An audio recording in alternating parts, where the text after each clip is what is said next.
After seeing the photograph and hearing that howl ricochet off the stone-built houses, I decided to take what Dot was telling me far more seriously.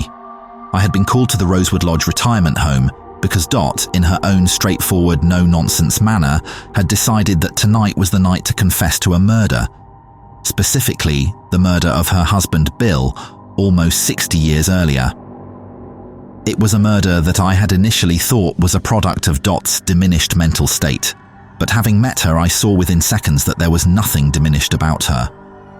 Though she sat, tiny, in the battered old chair, looking like a pile of crumpled laundry and almost as crumpled skin, her mental faculties were still acute, her mind and tongue being just as sharp as they ever were.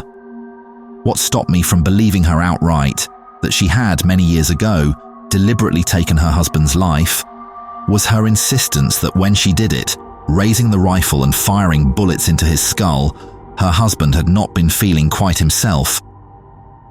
"He was a werewolf," she said bluntly. "How can I be done for murder or manslaughter or whatever when it wasn't a man that I slaughtered? I've shown you what he looked like beforehand. I've got photos of him after I shot him too. It's not like in the films where they change back in seconds and all of a sudden they go from being a big bloody beast to this angelic-looking human. Changing back is horrible. Think about it. All those bones and sinews stretched beyond the size they ever meant to be. It's like trying to make a swimsuit out of a handkerchief. There's just not enough material to cover the size of the thing so it stretches. You can tell people who have been werewolves. They stand out a mile because when they go back to normal they have stretch marks like women who've given birth to bigger babies or twins. You can't do that to skin and muscle, pulling all out of proportion, and then expect it not to stretch or tear. By the time my Billy changed back, he looked a right mess, but it took nearly 2 days for his body to sort itself. In the meantime, he still looked like a wolf. As I said, I've got the photos." Again, I glanced over at the warden, who, though I would have thought it impossible, had somehow turned even paler than he was before. I decided to quiz Dot on the particulars. "Okay," I said, putting on my best authoritative policeman voice. "Let's say we play along and do take what you're saying seriously. Can you tell us how or why your husband ended up howling at the moon?"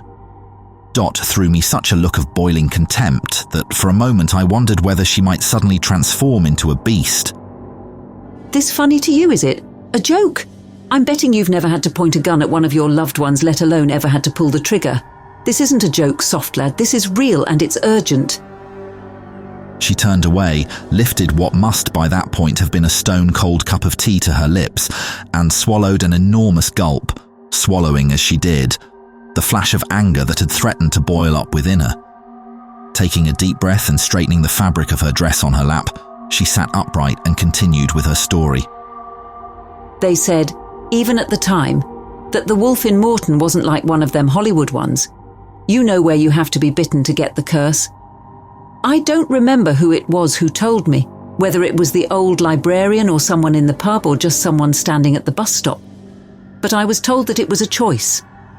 That whoever was running about on the moors, taking livestock and whatnot, they'd done it on purpose. Used some magic or potion or whatever, some hocus-pocus nonsense to turn themselves into that thing. Now, to most people that sounds awful and terrifying, but to me it sounded like a chance. Nowadays there are teenagers and them goth people turning up in town to see where the werewolf of Morton used to live as if he was some sort of bleeding hero. He wasn't. He was just a horrible, wicked old man. I think the thing that surprised me most was that it took the old Bill so long to figure out who it was. I mean, as soon as I heard the idea, the germ of an idea that it was something you could actually do to yourself, that you could choose to turn into, well, there was only one person in Morton it could be. Billy and me, we knew straight away it had to be him and, well, we thought he could help." She paused and screwed her face into a strange, pained expression, as if trying to climb over or around some obstacle in her own speech or thoughts. "You see, you have to remember that at the time that we went up there, to that horrible house, the kids hadn't been taken yet. Or at least we didn't know about it. I mean, obviously we'd heard all the howling, and we knew that everybody in town was scared to death of going out. But as far as we knew, it was only animals that had been taken. Sheep and cows and whatnot. I mean, we used to eat lamb and beef, so it's no different, is it? She asked the question, not expecting a response, almost as if she was asking it of herself. There's not many couples who'd happily walk up to a werewolf's house to ask a favour, but that's what me and Billy were like. Dot paused again, this time to wipe a tear from her eye with a handkerchief, though she was smiling broadly as she dabbed at what was clearly a positive memory. I say walked up, but obviously I did and Bill didn't. He'd been in a wheelchair for about 3 years at that point. He was a bus driver before. It's ironic, really. He drove a bus all them years, and then one day when he's out in our old banger of a Vauxhall, he gets hit by a bus. If there is a God, and I'll find out soon enough if there is, he's got a very dark sense of humour and a lot of explaining to do. Anyway, that was it for driving and for walking. He was in the hospital for nearly 6 months.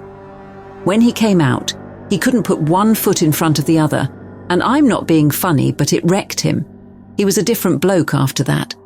We'd already been together for years by then. Since we were kids in school, I never saw him cry until after. Then it was almost every night. He just wanted to walk again. I know it was a daft idea. I think we thought that maybe it'd be okay, but... well...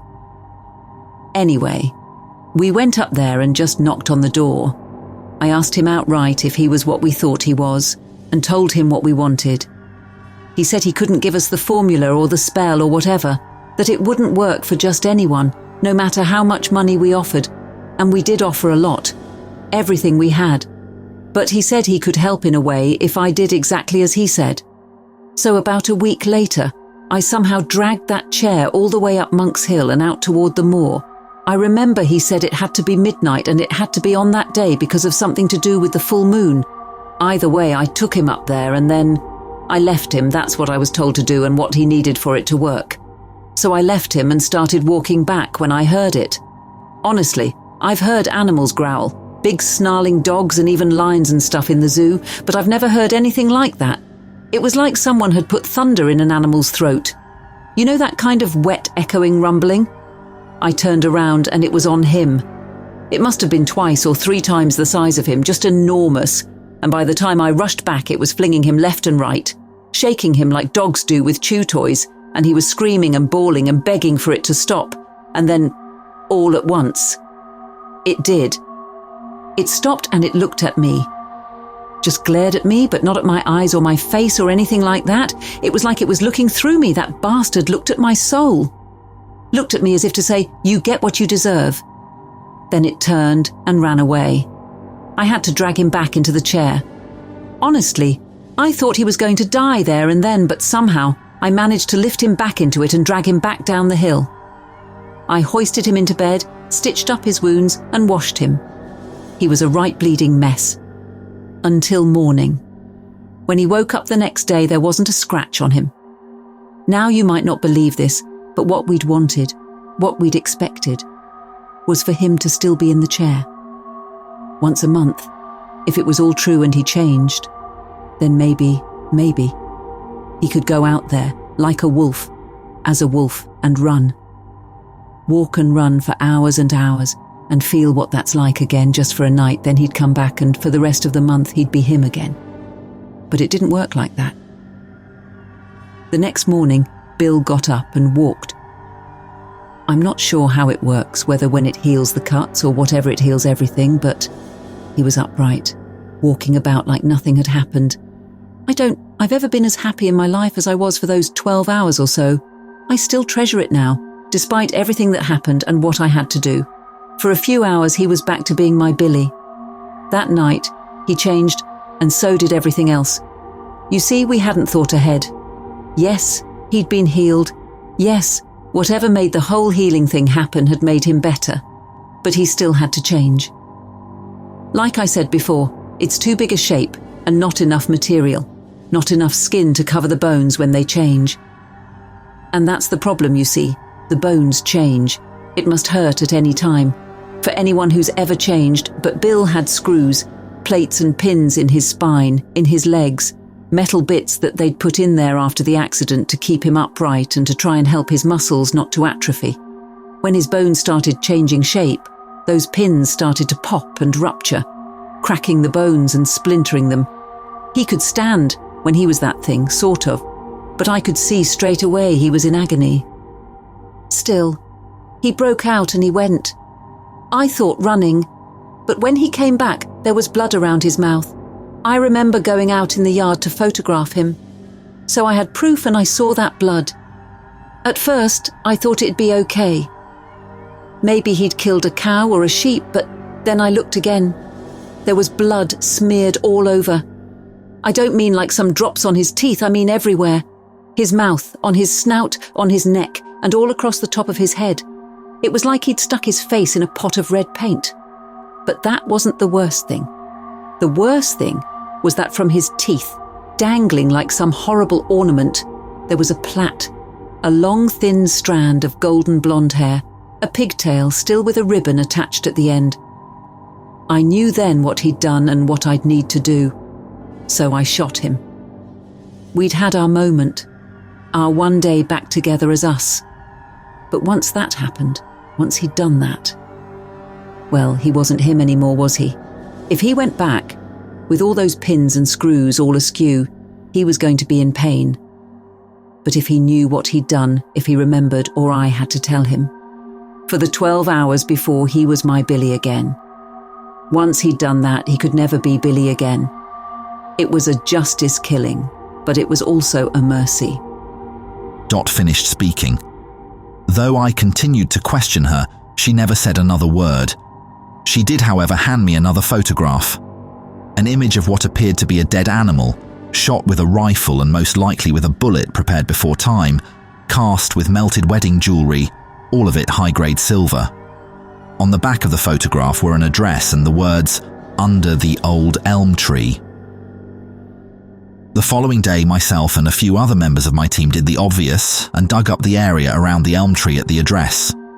Sure enough, there were human remains beneath the tree, but not of just one person. The main skeleton we uncovered was of a man in his mid-40s. His spine, which had pins and rods fused in place to the bone, had been almost completely shattered. He had died from a wound caused by a bullet that was still visibly lodged in his skull. His skeletal remains lay flat out on their back in exactly the position they had been buried. What was more disturbing, however, was that in the space above the pelvis and below his ribcage, other bones were discovered. Parts of a skull, vertebrae, finger bones, and the entire lower portion of a jaw. They had at one time belonged to a female child and were far more badly decomposed because they had been damaged by stomach acid. Those remains had been inside the belly of the man when he was buried. She was the last thing he ate. Dot died a few weeks later. In her will, she left every penny of her savings to the Morton Police Department. She also left a note that read somewhat critically, "Whatever is making those howling sounds, you go out and you kill it." I knew what she meant and only hope I can carry out her wishes.